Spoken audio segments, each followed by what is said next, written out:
What's up, you guys? Chet-Guthrie, the Dream Poet here, coming to you all from the beautiful mountains of the Cherokee National Forest. Did y'all know that the Cherokee National Forest was America's first scenic byway?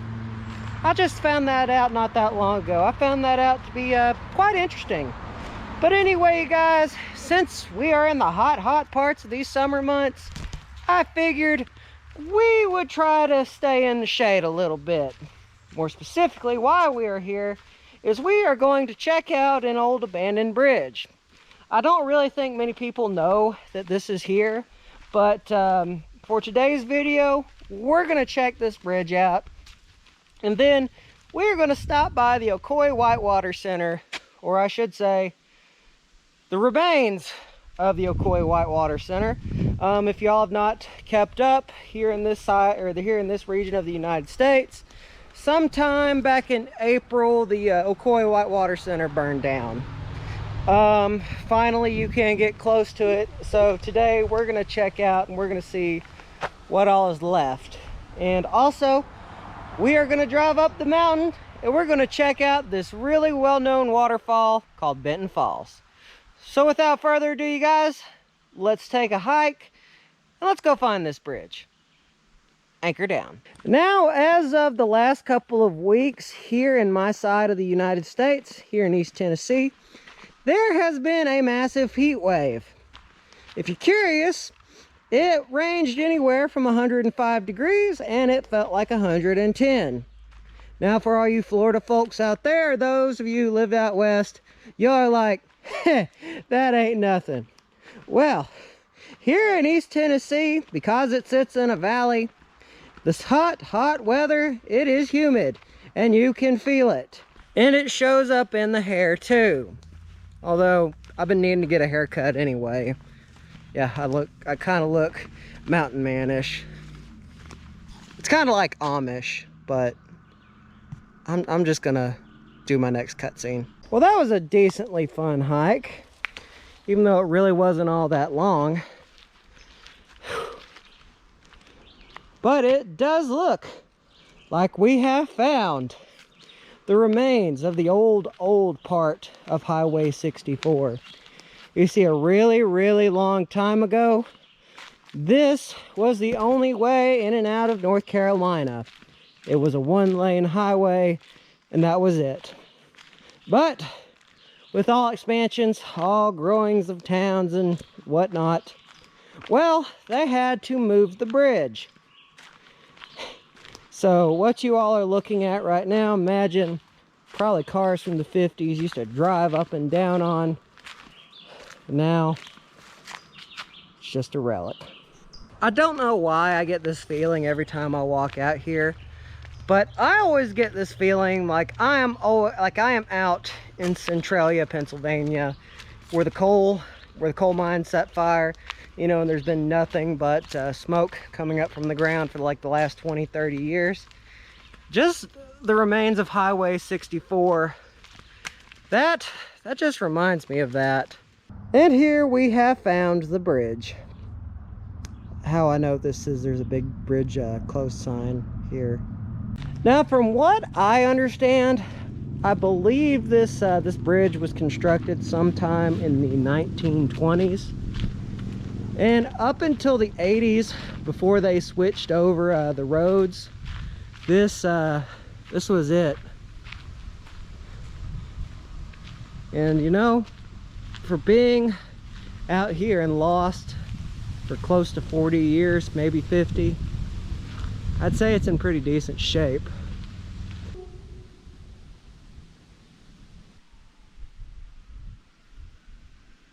It's really obvious that since it is the summertime, all the plants and all the bushes are out,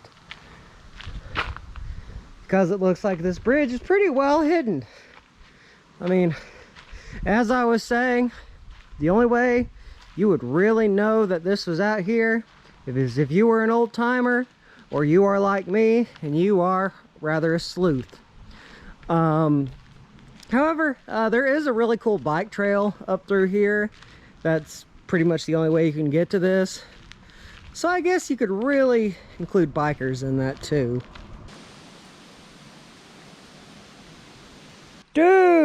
check this out. I was walking down here to take a closer look at the bridge, and when I got down here, I found a beaver dam.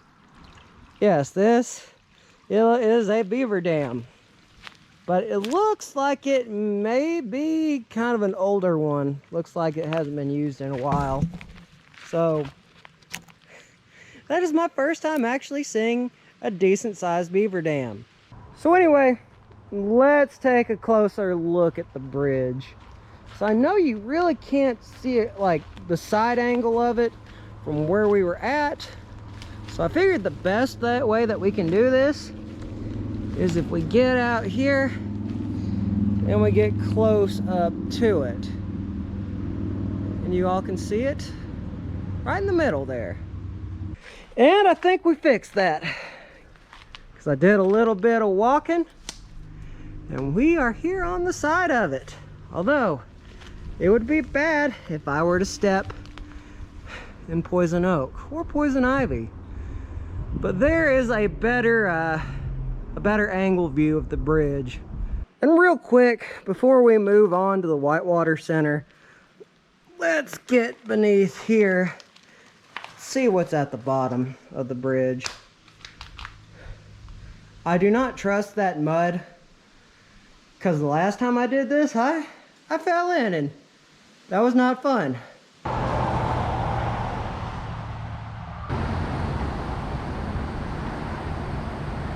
It looks like they've closed the water up for the day, because it looks like the water is slowly going down.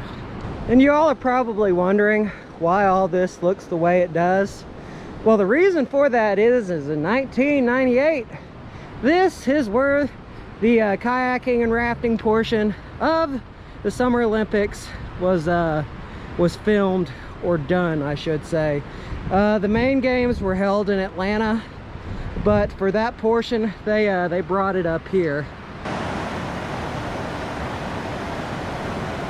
Now, this is for all my friends and my followers who are all photography people, because we are getting close up to this bridge. If you all really want to do some good, really good silhouette photos, best ones to take are, well, right beneath that bridge right there. The reason I know this is because way back when I did a lot of photography, a little bit of it business-wise, I took a few friends' photos down there. Well, that was not an entirely bad hike. Actually, I do believe I got my workout in. But regardless, we have made it to what is left of the Whitewater Center. Now, of course, since it is government property, make sure to heed that. Don't go anywhere past the gates. And right there it is. Oh my God. This is really saddening. Now, especially being right next to it. I mean, the reason why it is so sad for me to look at it in its current state is throughout my childhood and even in my older years, my family and I and my friends used to come up here all the time. I have, like, there's one specific memory that I do remember. I was a little kid and they had, like, you know, those really cool rock collection things. I remember picking up a piece of copper and a fossil, and to me, that was just so utterly cool to see that as a kid. When I was in the 7th grade, we did a field trip up here, and in one of the rooms they had a really cool taxidermy room. They taught about all the different snakes, species, deer. Maybe that's why I am the way I am today. You know what? I wonder if there's like a way we can see it from different angles. I'm pretty sure we can. Like that right there. Yeah. Let's take a look at it from a few other angles. That is really sad. But it does give you an idea of how this burned. Now, I don't think that they released what happened to it exactly, but I'm guessing it had to at least have been a gas leak or something, because that went up in flames awfully quick. And if you look down there, there's that really cool waterfall that used to pour into the river or somewhere. If you look closer, you can also see what's left of the benches, the old metal. That thing went up in smoke really quick. Let's take another look at it from the roadside angle. I mean, I imagine there's not much more here, but if you look at the other side of the fence, there is a lot of destruction beyond that point. It's just laying there. Well, I think it's time to stop being somber and let's check out another place while we're here.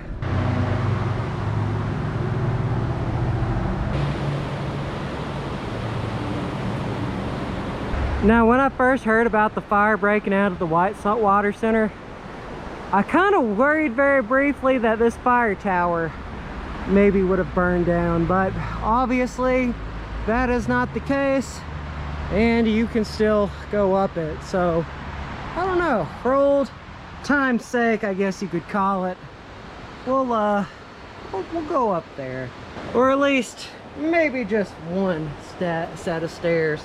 I mean, it's not really all that big, but geez, I think the last time I climbed this was back in 2018. And well, sun's in my eyes, but as you can see, you can't go up on the top of it, which makes me sad.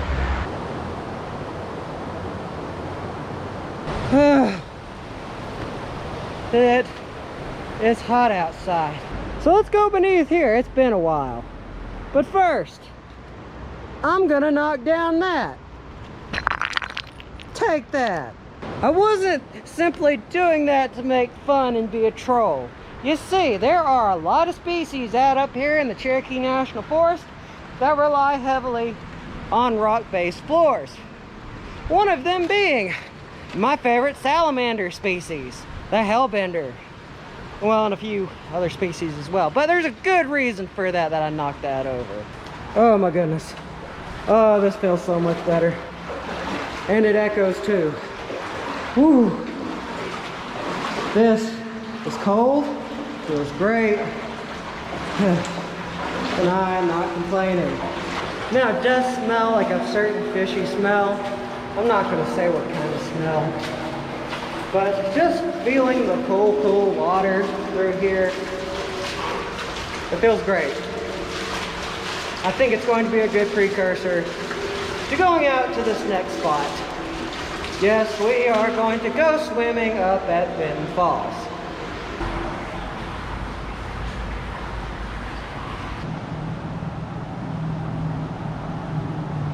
I'll tell you, I do not like the drive up here to Benton Falls.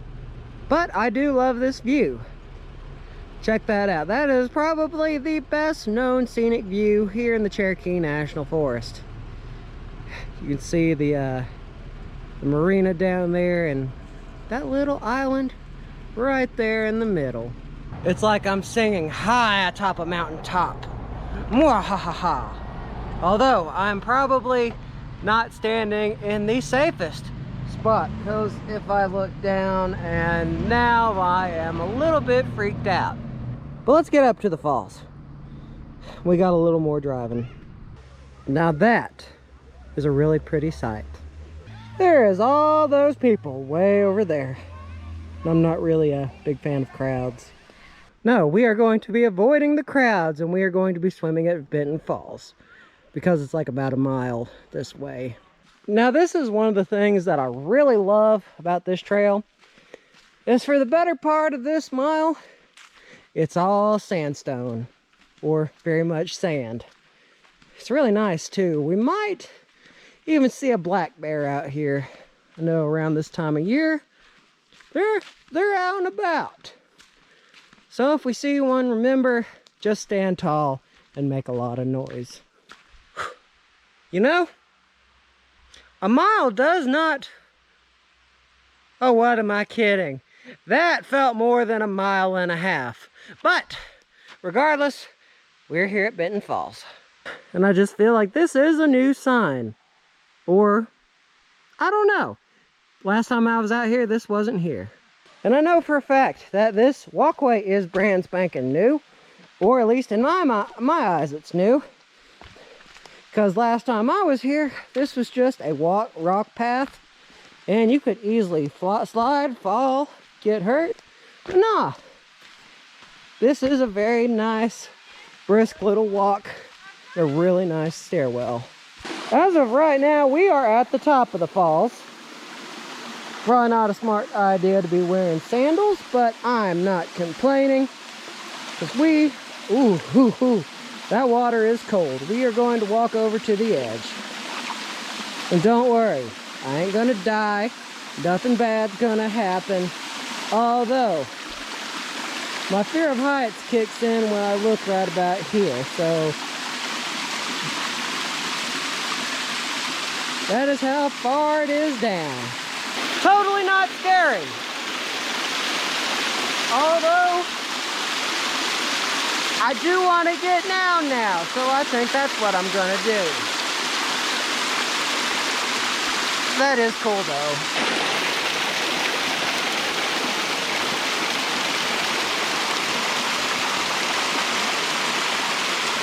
We are now officially at the bottom of the falls. That was totally not all that bad of a hike to get down here. Because, again, it was all, it's all been stared. Because I like to think of it as being stared at. Well, at least I liked my pun. But just for size reference, you got people right there. And all the way up at the top, yeah, that's about a good 70-80 foot waterfall. Again, it makes you feel like you're in a different world. And normally the water isn't all this low.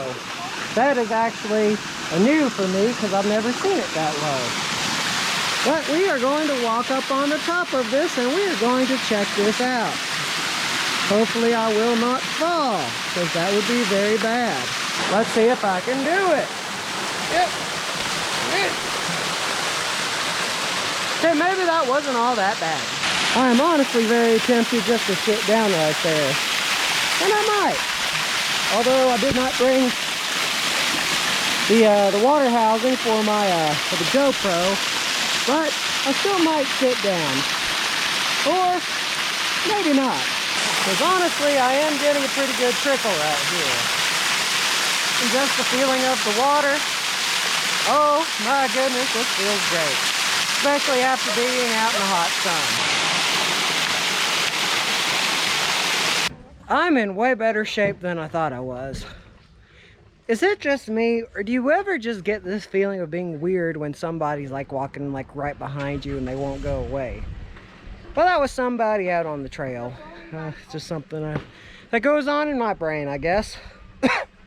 But anyway, guys, remember, don't forget to subscribe and hit the bell icon.